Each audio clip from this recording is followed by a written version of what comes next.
Powered by Riverside FM. All right, so for this Browns-Backers interview, please help me welcome from that city in southern Ohio where the only people that are considered Ohio citizens are the Browns fans residing there. The president of the Cin-Day Lucky Dawgs, Kurt. Yeah. Thank you so much for joining us today. How are you? I'm doing great. Here we go, Brownies. Here we go. Hell yes. I like the enthusiasm given the record. I appreciate It's been that. a long year. Yeah. But yeah, before we get to the Browns, I actually want to talk about you and your chapter. So can you tell us about your chapter? You know, things like when you were established, what's your viewing location, number of members, all that good stuff. Yeah.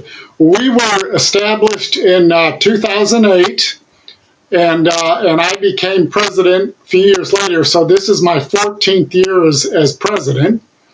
And what else? I'm trying to think what else you asked me.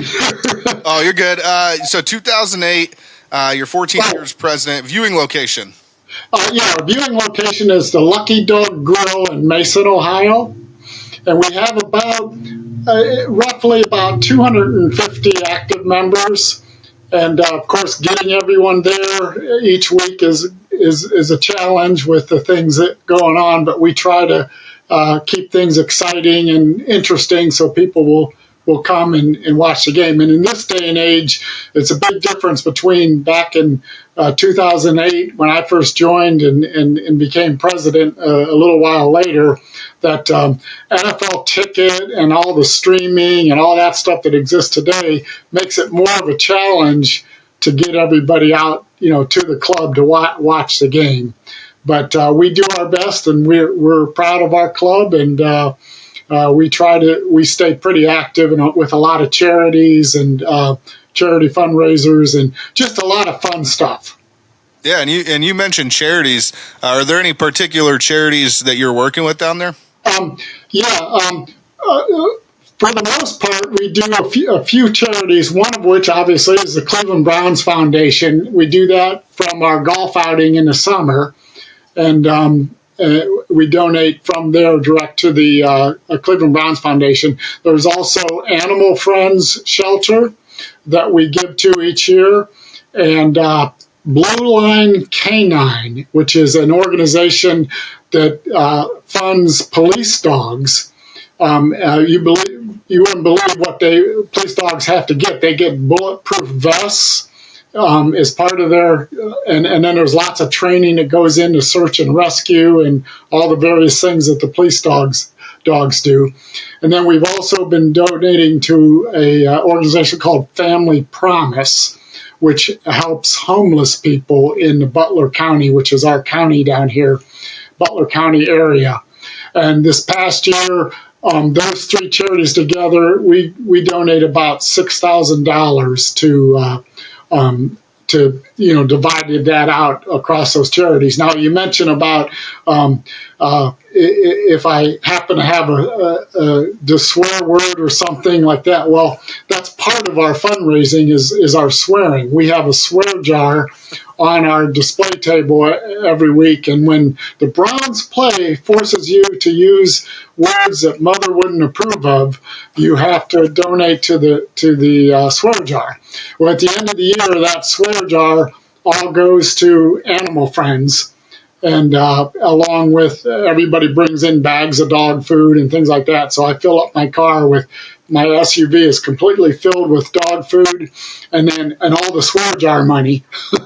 So we gave approximately about $600 total from the swear jar, and some people matched the funds in the swear jar individually, and then our club did a match. So we had a good year this year with swearing.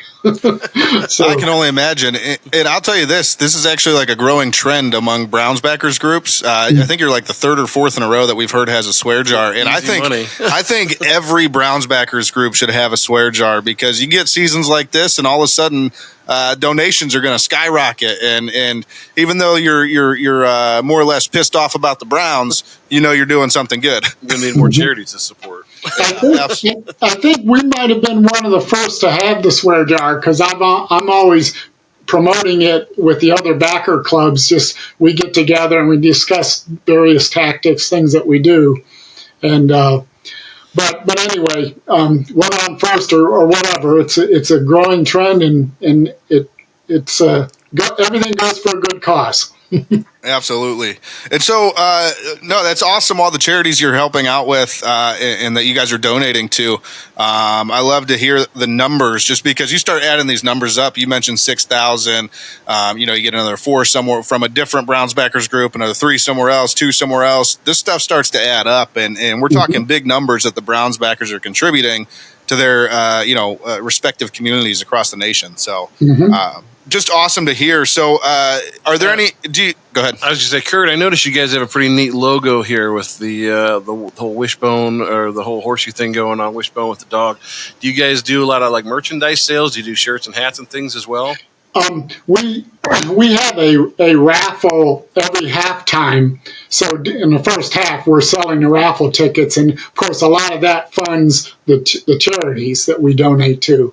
So we do have a raffle.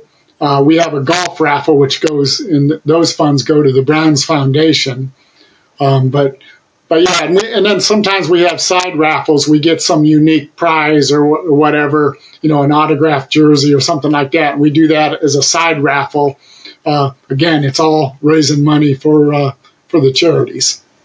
Yeah, for sure. And do you have any events coming up? I know you mentioned you have your raffles for each halftime, and I'm sure you guys have another big watch party this week with the Browns coming to town. But is there a special party for that, or even in the near future, any other events that you guys are hosting? As far as the Browns playing here in Cincinnati against the Bengals, there's another club that's been around much longer than us, the Greater Cincinnati Browns backers. And friends of the show, we interviewed them last year, actually, when the Browns played in Cincinnati, so we know them well. Yeah, and we work together on a lot of things, but they will organize a tailgate, Saturday night tailgate, a Sunday morning tailgate, and I promote it in my newsletters to my club, and a lot of our members will go to the tailgate. Of course, a lot of them will have tickets, too, so there'll be a good presence of Browns fans in the, not the Bengal Stadium, I call it the litter box. So... We're the dog pound, and they're the litter box. So there'll be a lot of Browns fans there. I like that. I'm going to start using that on the show. Perfect. Yeah. And so, I mean, it's a good segue onto the football side of things here. What are your thoughts just on this year's version of the Cleveland Browns? Obviously, things haven't gone as well as we all would have hoped, but, what do you think? Where did it all go wrong? How do we get here? Well, I mean...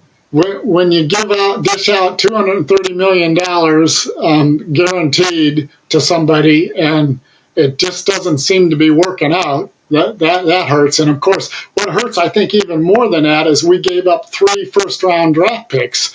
And when it comes to bench strength right now, with all the injuries and things that we're having, our offensive line was a lot of injuries there. I mean, 3 years of first-round picks, you could have got a Hall of Fame offensive tackle, or you could have got a cornerback, a lockdown corner, a great wide receiver.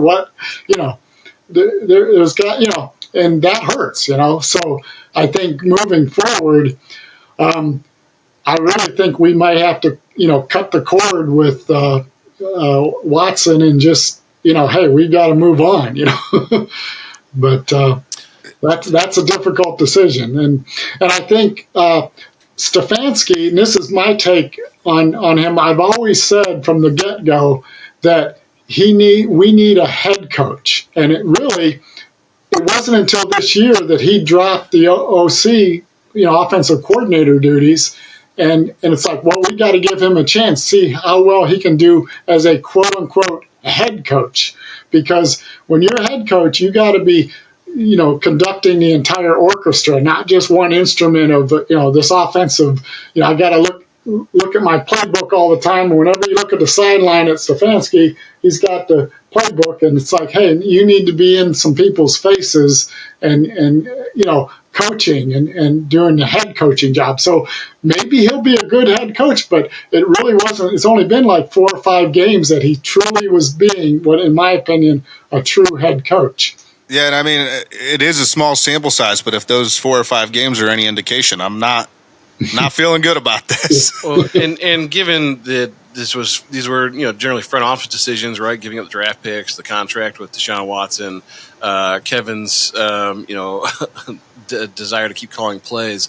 Do you still have faith in this coaching staff, this front office, to make the right picks in this year's NFL draft and to lead this team going forward, or do you think it's time maybe to see some change at that level? I think I still got faith, and part of that is just being hardcore Browns fans. We just don't die, I guess, And I just really think in the whole scheme of things, there was one huge mistake, which I think was just putting all your eggs in that one basket for Watson. I think overall, the coaching, there's a lot. I mean, playing Monday morning quarterback every week, why did we run the ball, or why did we pass the ball in that situation, or whatever? There's always going to be that. But I think, it's all there. It's just, I mean, when you look at the Steelers right now, they lost Roethlisberger a few years back, and it's like, oh, they're going to be lousy for the next several years, But they've got a system in place, and one piece of the puzzle comes out and they plug it back in with another piece of the puzzle, but that same system is still going, and over. And so we need to get to that point. And I'm afraid that, are we going to be sitting looking at we got a 3 to 4 year build up again that and nobody wants that. We need to be good now. We can't wait another 3 or 4 years because we got players on the team, Myles Garrett and Bitonio, Wyatt Teller. Those guys are all, they're going to be retiring by the time we rebuild. On top of that, some of them are starting to lay down ultimatums. I mean, I don't know if anybody saw Myles Garrett this week come out and say, yeah, I want to be here if we're moving in the right direction. So, you got players that are longtime players on this team, been here years now and are supposed to be leaders on this team that are seemingly fed up with kind of where we're at with things. So I don't know.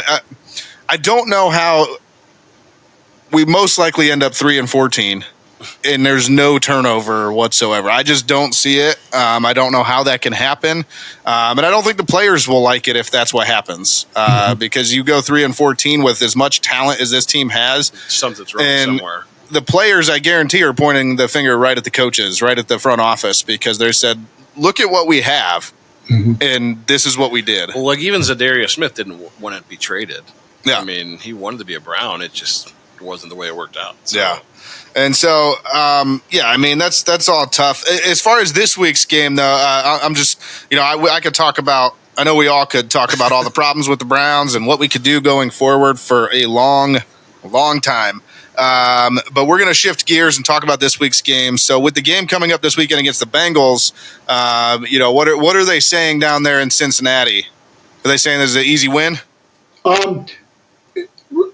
Not really, because I think the Bengals haven't really had that breakout year themselves. So, and also, one thing that I really like with our team right now, even with all the injuries and that, our defense and the defensive coordinator has done really well, and the Bengals don't play well against a good defense. We've got, I'm not going to say we've got Joe Burrow's number, but we've had some good games against him where we've had interceptions and stopped them. And Bengals are a scoring machine, but their defense doesn't add up either. So I think even with everything going on with the Browns, whether Winston's going to be the quarterback or whatever, I think we can move the ball on Cincinnati, and there's nothing coming out down here in the newspapers. Oh, this will be an easy win. I think they know better than that. Is there conversation down there starting around Zach Taylor and his potential, being on the hot seat, just given they haven't made the playoffs really since their Super Bowl runs? Okay, I kind of missed that. The head coach of the Bengals. Have you heard any chatter or talk just about him being on the hot seat? I think two things are. I think the defensive coordinator is more on the hot seat than the head coach. That's what I'm hearing more of from fans and the locals. But at the same time, I think the head coach isn't. He's got a little thin ice underneath him too. So, but I don't pay too much attention to. I just kind of focus on my Browns. Okay, we got the Bengals coming up, and we need to beat the Bengals because that's the Steelers, the Bengals, and Baltimore. We've got to take care of business when we play them. Fair enough. Absolutely. And so with that being said, what's your score prediction for this weekend with the Browns against the Bengals? Okay. You're putting me on the spot here. I'm going to say 27-21 Browns. Wow. Nice. I like that you still have faith. I said it early on in the interview, and I'm going to say it again. I'm at the point where I just pick against the Browns every week. I just assume they're going to lose. So I really appreciate, Kurt, that you guys are keeping the faith down there, and you think that we are going to steal, because what else are you going to call it at this point? We're going to steal a division victory over the Bengals this week. Basically, the Bengals are still in the playoff hunt, so we could be the one that takes them out. Spoilers. Well, we beat the Steelers and we beat the Ravens, and they're both going to be in the playoffs, I'm sure. That's true. So, well, listen, Kurt, it's been great talking to you. We really appreciate it. We appreciate your time. Keep doing big things down there in Cincinnati with the Cin-Day Lucky Dawgs, and we hope to get down there and meet you guys in person sometime real soon. Okay.